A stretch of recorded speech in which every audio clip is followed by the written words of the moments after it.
All right, that's a beautiful reminder there. It's interesting how expensive it is these days to find someone to count on, right? We were sharing on it last week when we were talking about helpers, and how even in church it's quite difficult to fully lean on someone, right? Okay, when someone says, "Here's my shoulder, you can lean on me," you typically will examine that shoulder, right? Okay, and see if it's safe to lean on it. It's unfortunate that that's what the world's become, and obviously because that's the world we relate with from Monday to Saturday. It's normal to expect the people you see on Sunday to be like that, but we can be different, right? Am I getting a yes? Because what we are saying is you can count on me, which also means I can count on you, and we all can rely on one another.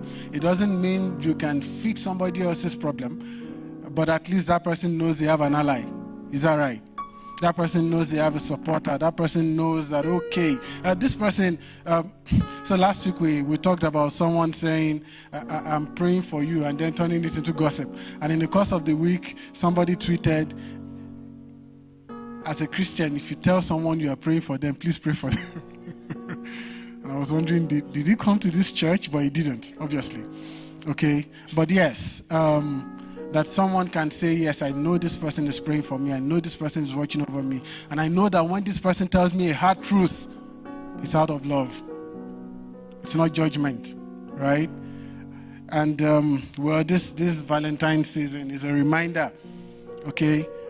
For us, it is about love in its entirety, okay? On the one hand, yes, you're married, you are in a committed relationship, yes, romantic love is a part of it, but it's love in general. If you know the history of St. Valentine, then you know it wasn't romantic love, right? But it's love, yes, and this is a reminder for us to show it to one another, okay? To look out for someone, to pray for someone, to share with someone, whether the person is right here in PCG or somewhere else, okay? Show love to somebody. Thank you for that reminder, One Clan Crew. Please put your hands together for them. All right, so everybody clapped like they didn't like that message. So, all right, thank you very much. Okay, so today we continue in our teachings on family. Last week we shared on what we called helpers, and it's just sharing some principles on building general relationships. Today we will talk about marriage, the marriage relationship. But I should warn that that topic is complex, right? And it's big. And so what I will be doing today is just sharing some general principles, general ideas. I would like to use this opportunity to invite you again to our Bible study meetings on Wednesdays, 8 p.m. For this month, we will be going into more details, okay, with regards to the marriage relationship. This Wednesday, we are going to have some guests speak to us and teach. They are trained in these areas, and they will be able to talk to us, and then we can ask questions, and be as practical as possible. But here, it's just the framework we will be sharing. So please, let's bear that in mind. I titled this one, God Made Marriage. I guess someone is saying, of course, right? But it's my title, not yours, right? God Made Marriage. Genesis chapter 2. We'll read again from verse 18 to 23, like we did last week. Genesis 2, 18 to 23. And then once we have it on the screen, we all can read together. 1, 2, go. Yahweh God said, it's not good for man to be alone, comparable to him. Out of the ground, God formed every animal of the field and every bird of the sky and brought them to the man to see what he would call them. Whatever the man called every living creature became its name. The man gave names to all livestock and to the birds of the sky, and to every animal of the field. But for man there was not found helper comparable to him.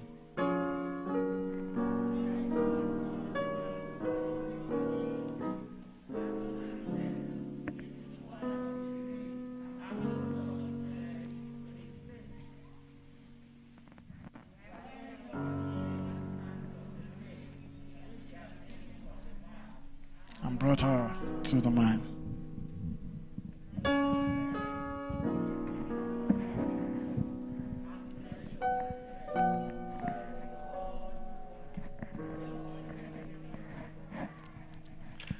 Thank you very much. Verse 24 says, so a man will leave his father and mother and be united with his wife, and the two will become one body. The man and his wife were naked but were not ashamed. Right? We read from this same passage last week.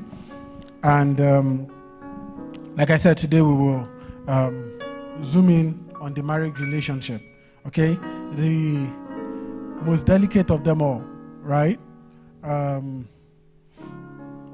It's such a big topic that in Matthew chapter 19, the disciples had a conversation with Jesus. In fact, the Pharisees started a conversation with Jesus asking about divorce. Jesus answered them and then went on a teaching spree on marriage. And the disciples said, if it is like that, it's better not to marry. Including Peter, that was obviously already married. Because the Bible did not talk about his wife, but talked about his mother-in-law. So he was obviously married, including him. He said it's better. In 1 Corinthians chapter 7, the Apostle Paul said, I wish that everybody would remain single like me. Yes. Because it's a delicate topic. Right? It's so serious that we have seen where it practically built a person up, and we have seen where it practically put a person down. And which is why churches would typically lay a lot of emphasis on courtship classes and all of that. You know, it begins to look stressful and disturbing, but it is to forestall certain things that may come because it's a big journey, right? Like I would usually say, if I was going from here to somewhere 20 kilometers away, I don't need to park much. But if I'm going somewhere some 10,000 kilometers away, then I know I'm not coming back anytime soon. Preparation takes a different shape at that time. If I'm going to drive, which I hope I won't, the car has to be in a totally good shape. I'm certainly not going to say I have a quarter tank and that should be fine. No. The way I pack my things will also be different. Because the bigger the journey, the longer the journey, the more important the preparation is. And so marriage is really, really critical. Okay? And so in in Genesis chapter 2 that we read, God looked at Adam. Adam never complained. It was God that looked at him and said, I made everything and I called everything good. I made man and I called him good, but this is not good. It wasn't the man that was not good. It was the fact that man was alone that was not good. And then he said he was going to make him a helper, someone to help him. And you know that if I say, please help me, then your question will be to do what? Help is only needed where there is a task. And God looked at man and said, what I have given to this guy is a whole lot. Somebody has to be with him. We have said many times that yes, companionship is important, but God did not say it's not good for man to be lonely. He said it's not good for man to be alone. And there are two different things. I'm sure we know. If all of us are in this room and someone comes in here that speaks only German, that person in this room is not alone, but would likely be lonely. Because they can't talk to anyone and no one can talk to them. Right? And there are people in this room that are probably like me who can be alone for a while, a good while in fact, when you have your laptop and maybe your phone. You can be by yourself for some 7 days, right? Is there anybody like that here? Okay, you are worse than me. Mine is not 7 days. I just needed to console myself and know I'm not that bad. Okay? So in such situations, you are alone, but you are not lonely. Right? So you see the difference. Loneliness is a feeling. Being alone is about numbers. You are the only one. That means you're alone. And that was what God was trying to fix. And he was saying, for the things that I have for this guy to do, he shouldn't be the only one. So I'm going to make a helper, and not just a helper at his level. King James will call it help meet. All right? And so he brought all the animals, and they were all helpers, or mostly helpers, but they were not comparable to him, because Adam could not sit down with a cow and say, look at how the world is going. And the cow goes, moo. And then he says, oh, what do you think? And he says, well, then Adam will say, Lord, it's better I keep to myself. Because this one, yes, is a helper, but is not comparable to me. And so God made one that was comparable to him. And you know the bad news? This is Genesis chapter 2. By the time you get to Genesis chapter 3, the marriage that God himself formed, problem started. Yes, it was God. I mean, for the people that are married here, Max, a pastor, joined you. God joined these ones. He joined them, gave them an instruction, and the very next chapter. And when God came and said, what's going on here? And he asked the man, I like the guy. He quickly responded, the woman you gave me. Gave me this. Everybody's just giving me. You gave me woman, she gave me fruit. What's mine? And the pastor said, since then, scripture has said, he that finds a wife. Yes, you go and find your own. All right. So marriage, yes, is quite delicate. But we need to be reminded that the first time we see the union of a man and a woman was in Genesis 2. It was initiated and completed by God. And yes, modernization can bring different sides to marriage now and tell us this can get married to this. Some weeks ago, I read about someone that got married to herself. Yeah, she got married to herself, and then she divorced herself because she fell in love with somebody else. Yeah.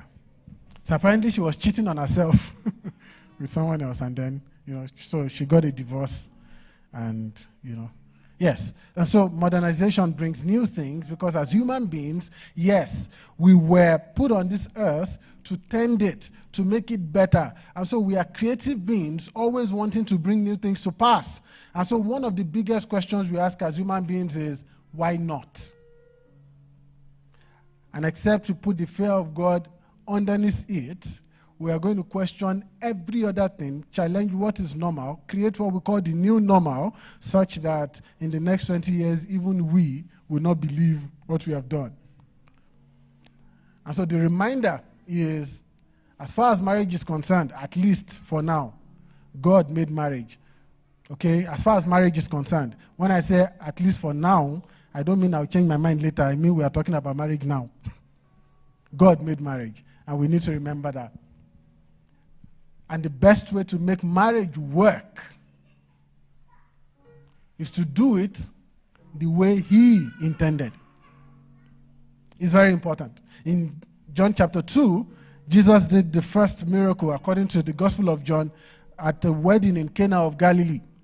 And the wedding was going to run into some trouble because wine finished, right? And they went to Jesus, which is something we should do not just at weddings, but in marriage. When shame is about to come and trouble is about to come. And so they went to Jesus, and after Jesus resisted, the mom said to the guys, said, whatever he tells you to do, do it. And everything became fine. And I find that it's the principle, the ultimate principle for marriage. Whatever he tells you to do, do it. If you're like me here, they would say that the best way to know how to utilize the product is by reading the manual. Is that right? That's why many of us, especially for our gadgets, we don't get up to 70% of their potential, right? Someone like me, and this is my confession, I am not sure I've ever read a manual in my life. It's just not my calling. Okay? Yes. I don't know how to do it. So somehow, and I don't know if something is wrong with me, somehow, because it's funny, how I will try to set it up, I realize I did a bad job, then I'll scatter it, then I'll do it again, and the manual is beside me. But I won't touch it. And after I have done it like 4 times, I then get it and I feel good. But you can't laugh at me. I know I'm with my family members. You are like that. Many of us are like that. But then the problem is, yes, you eventually get to build it, but there's a part of that manual that you cannot guess your way through. And that's how to use all of its potentials. And so one day you are going to visit a friend that has the same product, and you see what they are doing with it, and you say, where did you buy this one? Then you say, it's where you bought your own. Right? But that's the way it works. Many times you can guess our way into marriage. You put it together and get in there. But then you are not getting the best of it because the person that made it gave a manual. And we are not going to consult it to make the marriage work. And so we have a lot of problems and build a lot of theories. Some of those theories, men has come. Women are a necessary evil, right? So it's interesting. You don't want to speak with a man that has been betrayed. No woman is good. Speak with a woman that has been betrayed. Men are the worst thing ever. Back in school, a lady got cheated on. I can't remember the details, but the guy was quite brutal, the way he cheated on her and dumped her. And she was saying to me, any guy I date next, I'll show him pepper. A few weeks down the line, a guy, his own was worse. Someone brought an IV to him, a wedding IV on a Saturday morning. His girlfriend was getting married that Saturday morning, right there. And he said to me, any woman I find, I will show pepper. I said, I have someone for you. I have someone for you. This is the match made in heaven. Right? That would be Mr. and Mrs. Pepper. Go on. But honestly, when someone has been seriously hurt that way, they can be logical. It's pain talking. And this pain begins to build up because there are certain things that God would have us do in marriage that we refuse to do or totally ignore. And so I decided to just list a few principles we may need to pay attention to. Like I said, it's just like a framework. It's a general thing. And honestly, all of us are working at it. Everyone. Okay? Everyone. So I shared a joke last week that a boy asked his father, said, I want to get married. Dad, what does it cost? The father said, I don't know, I'm still paying. Okay? No one gets it all figured out. Right? But we are all working on this. And so these principles may help us. The first thing I wrote here is keeping God in marriage helps a great deal. Keeping the consciousness of God in your marriage helps a great deal. And so there have been these conversations lately about what is traditional wedding, the one they call engagement, the one do you understand? Right? Because what is called the white wedding is actually traditional wedding to the white person. Yes, actually, that's your tradition, right? Mm-hmm. So, but then the question is, because some other people say, well, the weddings in the Bible were not conducted in the synagogue or in a church or with a pastor, and that's also correct because they were traditional weddings. But I believe that the reason people get married in church is for that consciousness to be there, that these vows you are making are before God and his people. And so you have that cloud of witnesses listening there. And it's just to put that consciousness of God and hopefully the fear of God into, although that part is not very strong these days, but it's okay. But it's to put that in us, that God consciousness. And I was listening on the radio, and I heard someone say, is it possible that you don't just tell yourself, I'm God's child, but you look at your spouse and say, he is God's child, she is God's child, which then makes me God's in-law in some way. And if you know that if you got married to the child of the most powerful man on earth, you probably treat that child with a bit of care. And so when you remind yourself that, okay, so this person is God's child, maybe there'll be a little bit more care there.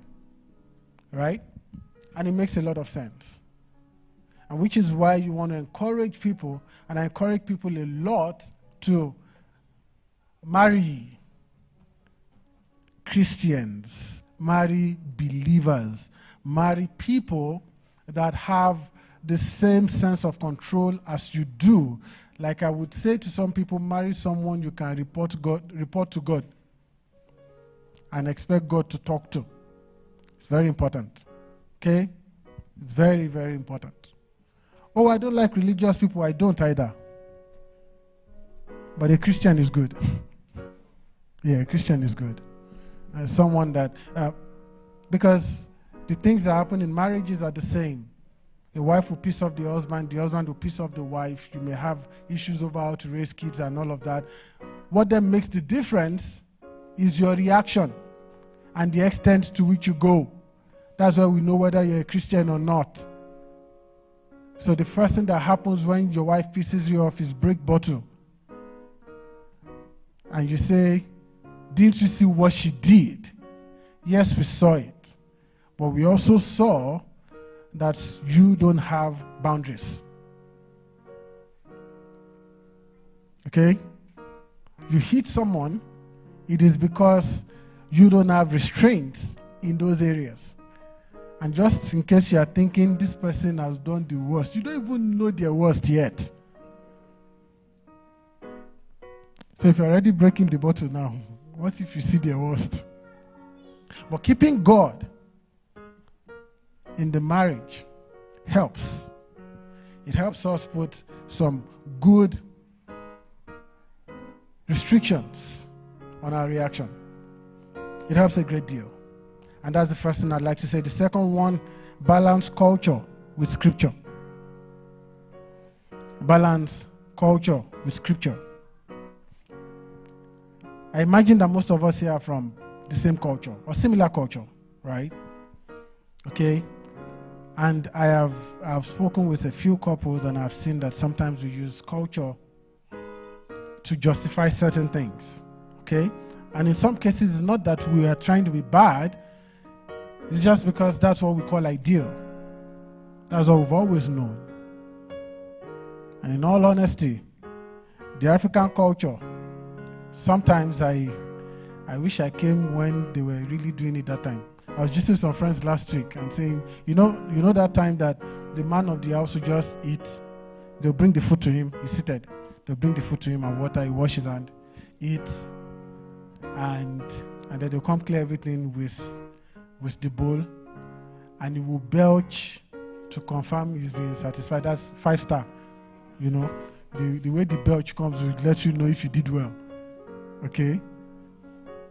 Now I have to wash my plate. Is it fair?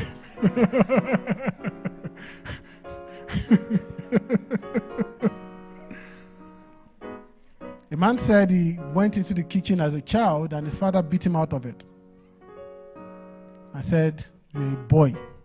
What are you doing in the kitchen?" And he beat him out. Okay? Culture.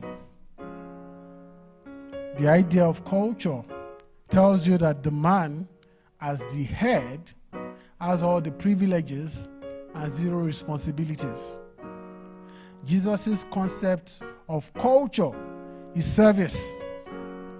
It's there in John 13, Matthew 20. His concept of leadership is service. The world's concept of leadership is dominance. And where you will say that this is your spouse and she should, for instance, carry everything while you walk behind, just shows there's a problem with your concept of leadership. Culture can cause problems when you don't pay attention to scripture, especially as a Christian. And we must really, really pay attention to it. Ephesians chapter 5, verse 21. Paul wrote, submitting to one another in the fear of God. And then verse 22 says, wives, submit to your husband. Okay? Because the husband is the head of the wife, as Christ is the head of the church and the savior of the body. And then he says, husbands, love your wives. How? As Christ also loved the church and didn't just love her, he gave himself for her. And so when you put the whole thing together, what you are going to see there is that both are actually submitting to each other, both are actually loving each other, except that for the man, it's interpreted respect. For the woman, it's interpreted affection. But the question is, how best do I serve you? That's the idea. And so at Bible study on Wednesday, the video we were watching, they were saying, no one's ever said, oh, I'm getting out of this marriage because this person serves me too much. And we used to preach at weddings back then and would say, no woman has ever come to say, I'm tired of this marriage because he loves me too much. And then the husband says she's too submissive. No, it doesn't happen. But the problem typically is that when you hear this sermon, then the husband looks at the wife and says, are you listening? Submit to your husband. Did you hear?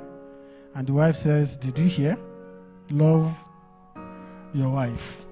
And so they go home arguing over that, as usual. You know how easy it is for us to listen in church and say, I wish this person was hearing this.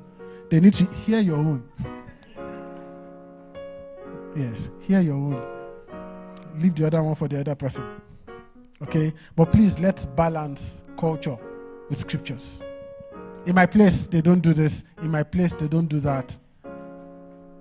No, that's not the focus. I guess that's why the Bible reads, therefore a man shall leave his father and mother and be joined. Cleave here. The leaving has to be done first and then the cleaving happens. And he's not saying abandon them. He's just saying you are starting something brand new.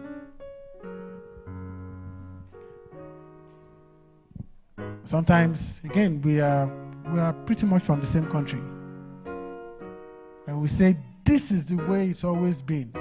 We have to continue. You know, there's a proverb in Yoruba language, let's do it how it's always been done, so that it will always turn out the way it's always turned out. And my pastor would ask, so how has it always turned out? I know why most people left that country. If it turned out well, you will be there. You'll be in Lagos right now, in your village. It didn't turn out well. Well, that's why you're here. And now you still want to do it that way, so it can turn out that way. No. Balance culture with scriptures. There are parts of the culture that are fantastic. Respect, absolutely important. Honor, service, absolutely important. Bullying, dominance, those are also in that culture. But they don't work. And I'm not saying I expect perfection from everybody, because I am also work in progress. But sometimes it is when you identify these issues, you are able to work on them. And so please, let's pay attention to it. The next thing is respect hierarchy. Respect hierarchy.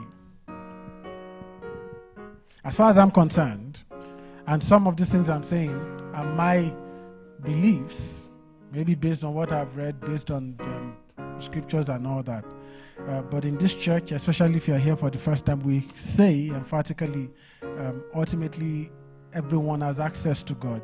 Everyone should search the scriptures, right? Everyone should grow on their own. So please, let's bear that in mind. Anyways, as far as I'm concerned, the proper hierarchy in marriage is God first, followed by spouse, followed by the children, followed by vision, and then family, friends, then money, other things, yeah. But God first, right? And then spouse second. Otherwise, we are going to put on the spouse some of the things only God can do. You're going to put on the spouse the responsibility for your esteem, the responsibility for your joy, the responsibility for your peace. And unfortunately, that spouse cannot meet it because in most cases, they're also looking to you for the same thing.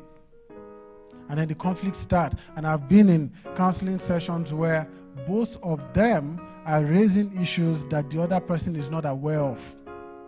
This person is just getting angry this way. This person is getting angry this way. The issues are very small. There's something beneath it.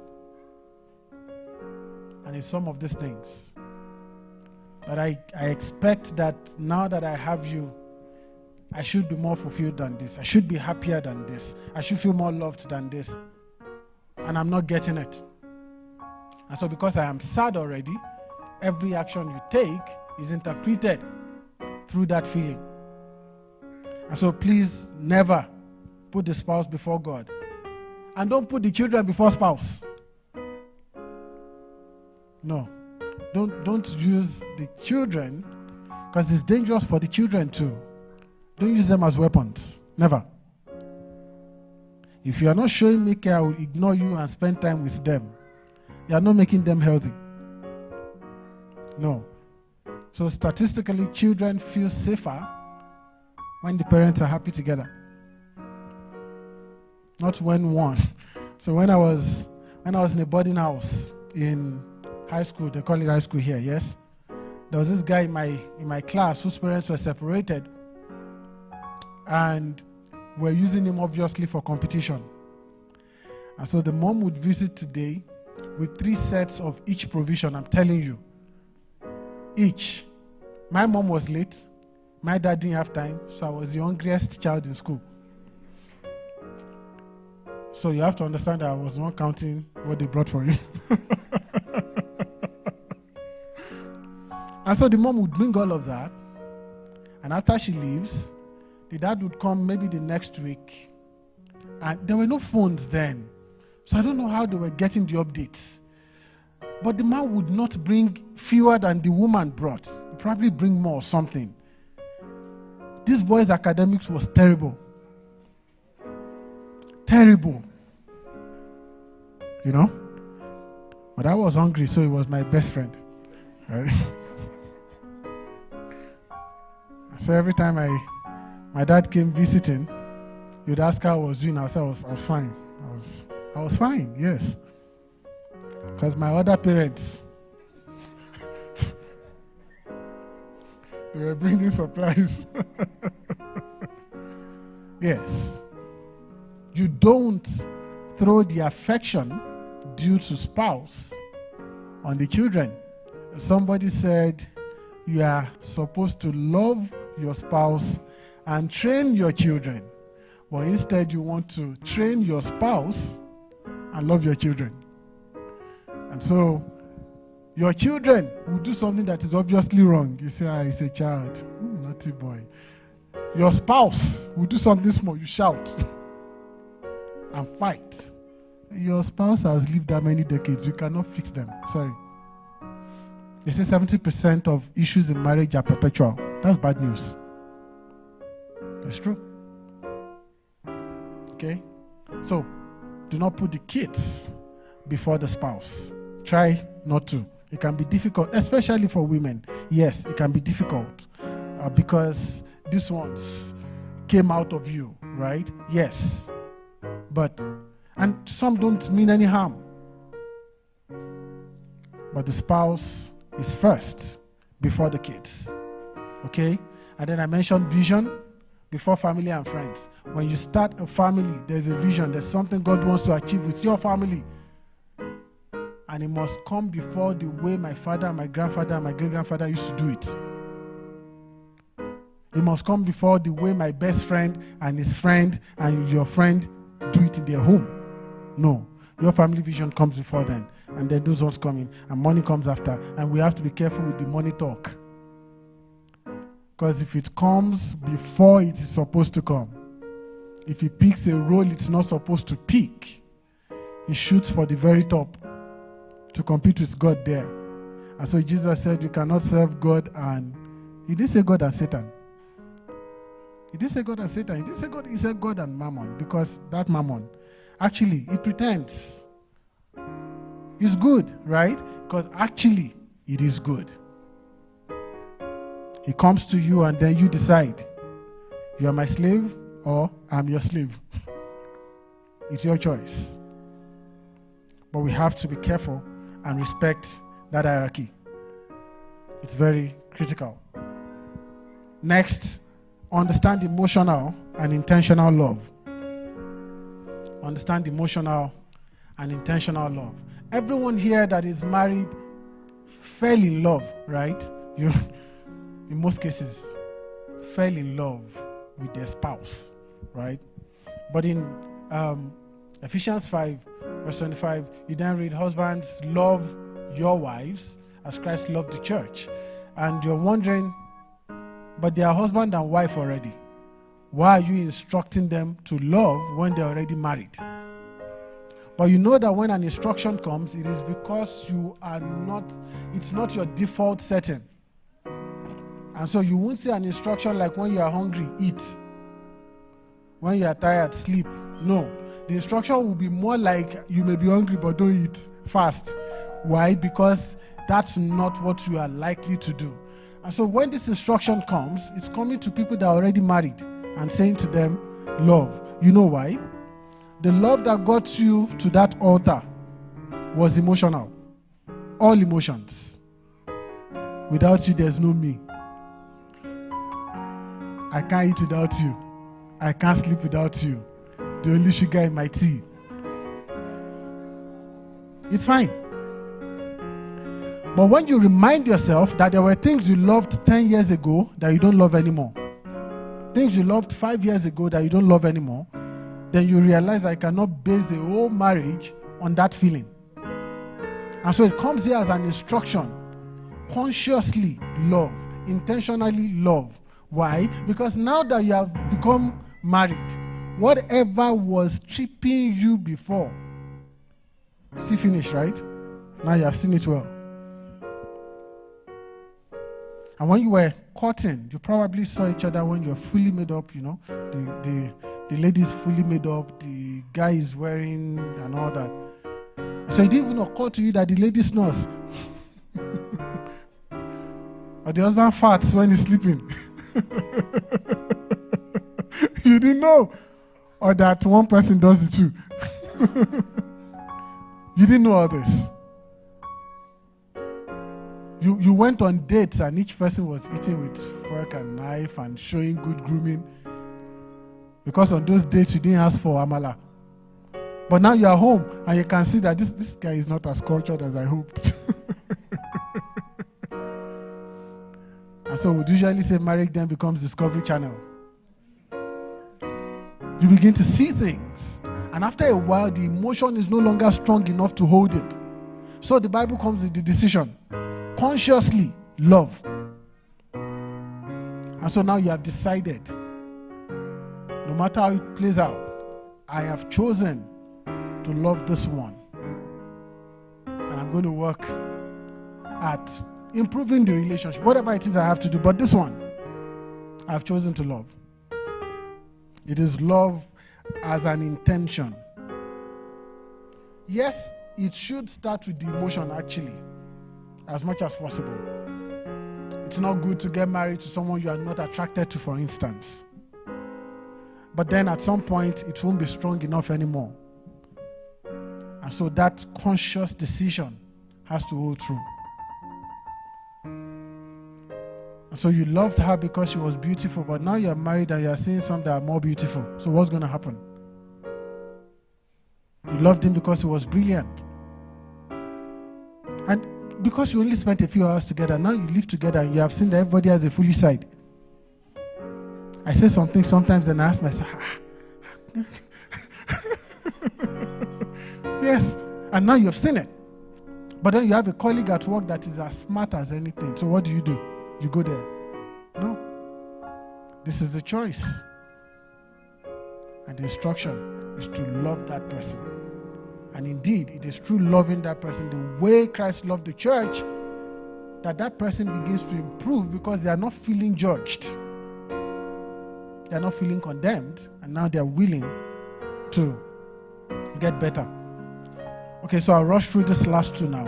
And I'd mentioned this one before. Wholeness comes from God, not your spouse or your kids. Wholeness comes from God.